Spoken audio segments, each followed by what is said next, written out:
しむき出しの天気にさらされて、今日もお花の匂いを嗅ぎながら、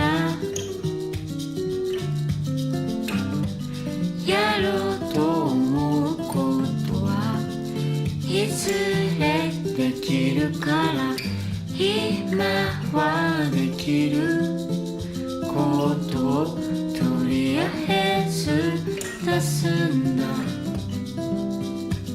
誰かがあれを言ったりこれを言ったりうんざりですよ。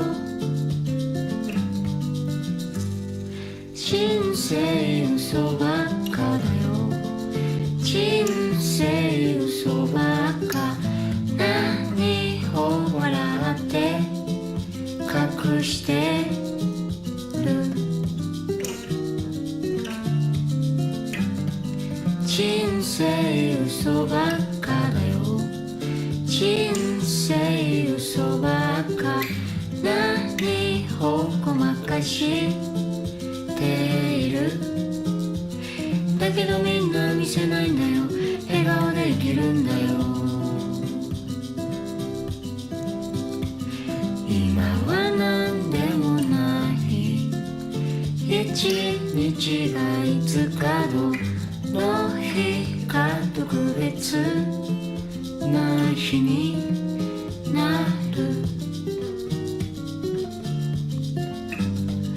みんな綺麗なものだけを見せていたい。